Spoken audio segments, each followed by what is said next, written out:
The church has given an opportunity for lay people to come up and become deacons. I was in Kenya doing extremely well, but all of a sudden I lost interest in marketing as well as in business. So I told my superiors that I wish to come back. Yeah. So they said okay. They were willing to give me a job back in Vikhroli, but I was not at all interested in a job. I was more interested in teaching catechism, Legion of Mary and other activities. Then somebody told me that if you really want to do good in catechism, you should go for theology, and the best thing to learn theology is to become a deacon.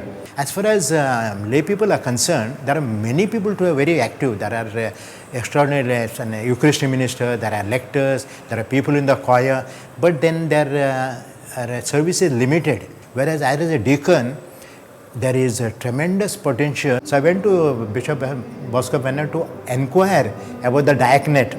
But he thought I've come for an interview. So our dialogue started, and after half an hour he said, Fredrick, you have got a call for diaconate. I recommend your name for diaconate. Even before I could apply for diaconate here, my wife had to give in writing that she had no objection in me joining the seminary, because our plan was, after our retirement, we wanted to settle down somewhere in a hilly area, buy our own house, have a garden and have a retired life. My wife was not shocked because I was always, most of the time I was giving my time to the church. The only problem was whether I could pick up studies at this age. In the entire 5 years of studies here, I just missed 4 classes. Can you believe it? My dedication to this course was 100%. Plus any activity that was there in the seminary, whether it's one act play competition or picnic or anything, I was always there. Of course, the directors had a lot of patience with me because of my pronunciation and I was not that good as an actor as such, but the directors made it a point to polish me to such an extent that I gave my best, and I enjoyed the entire seminary life. Financially, actually, we are well off. We are sufficient money. Pension is there, bank balance is there, 3 daughters are there to support. Financially, as a deacon, I don't rely on any outside source. What we have is more than sufficient. We have got a visa to settle in the US if I wanted to. And in fact, someone suggested, why don't you go and settle in the US, and you are a deacon there, you can be a deacon there as well. But no, I have studied for this diocese, I will be in this diocese unless there's a need somewhere and the cardinal sends me there. I had joined with the Orients. Orients means, the first year as like a probation. So 1 year I was on a probation. So when they knew that I was qualified, then I was sent for a 2 months crash course in philosophy. So 2 months was like day and night, it was study, nothing else. Because every week there was either oral exam or written exam. Then theology. The first year theology, we had a little bit of that small Christian community, seminars and everything. Then we started straight away with the course. And my first day was, I can't forget, was on Introduction to the New Testament, conducted by Father Andrew Arana. And I think I must have asked maximum question on that day because everything was new that day. But I enjoyed every moment of that course. There are 2 types of invitation. One is for the person who is not married. If he is not married, if he is 25 plus, he is allowed to join the seminary for a permanent diaconate. Then another one is if you are married, you have to be minimum 35 years each. Plus the consent of your wife has to be given in writing.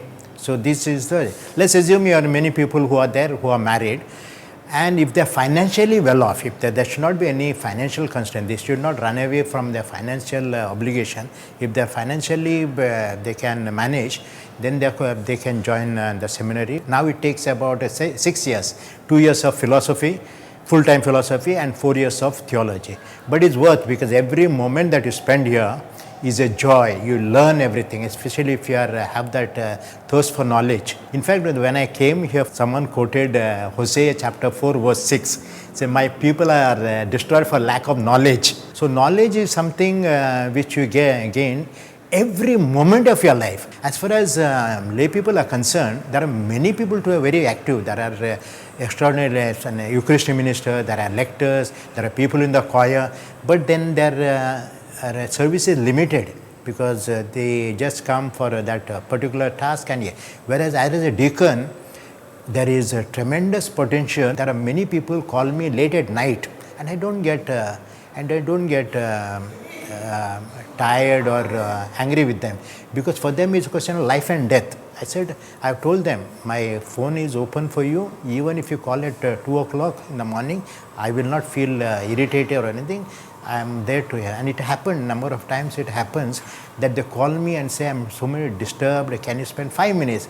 But that 5 minutes goes to about 1 hour, 2 hours, but that is the joy. I have got 5 small Christian communities in my parish where I interact with them. Then I am spiritual director for the Legion of Mary.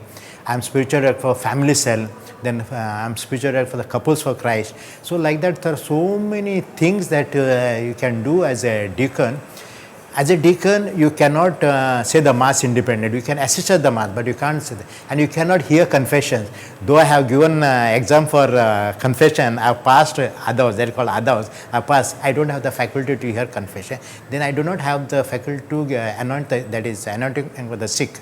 These 3 sacraments I don't have, because anointing of the sick also wipes away the sins. See, this is reserved only to the priests and bishops and others. Apart from this, there are so many. I can baptize people. I can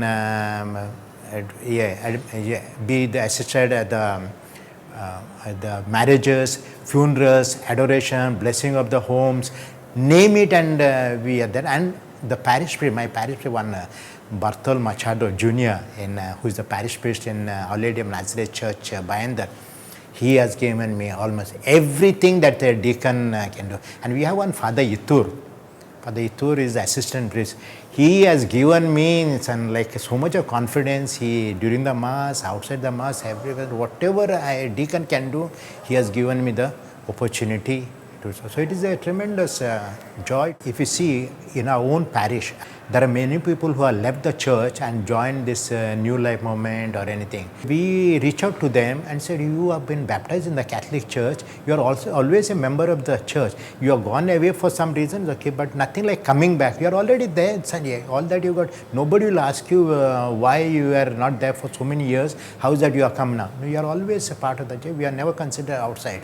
So some of them have changed their mind, and they have started coming. And now those people who are in the choir, they were lectors, they feel bad to come forward. They stand somewhere in the corner. We tell them, no, that is not your place. Your place is still you can still be a lector, you can still be in the choir and everything. So they get a little bit of confidence, because they are also fed up that they know nothing is there. All that they ask for me is 10% of your contribution, and these get more members and all those things. So, and plus we have taught our people also, when they come, how to react. You need not insult them, but you tell them what is, how to tackle them. And also when you are in the small Christian community, those who have left the church, don't treat them as outsiders. Any program that is there, you involve them. So we are trying to restore what has been lost through this. I myself cannot do, but with the help of the people, the small Christian community people, the animators, the coordinators, we can do so many things, and they are doing it. So even if I work hard, I work hard within that limit. I can't go beyond that limit. I have got my restriction. For example, if somebody is dying and I know somebody, I cannot anoint him, but I have to call the priest. There's a saying in Marathi, गुलाबच्या झाडावर आबोली येत नाही आणि आबोलीच्या झाडावर गुलाब येत नाही. So each has got his limit. As I said, no, we got our limit. See, it is not that because there's a shortage of priests, the deacons are there. This is totally wrong. We are there because there is a ministry called the diaconate, and we have been called and we are there. Even if there are excess priests, our ministry will still go on. We are not substitute for priests, definitely not. The church has given an opportunity for lay people to come up and become deacons. So we have taken this opportunity to become deacons. So priests are priests, just as bishop is a bishop, priest is a priest, deacons are deacons. We are more to help the priests rather than taking the place. Never. We can never take the place. There is no competition between deacons and priests. We are all working together in the same, we are in the same direction. We are given a promise to the cardinal that I will be obedient to my superiors. So our superiors are the priests, definitely now on parish, that all the respect and obedience is due, and that we give.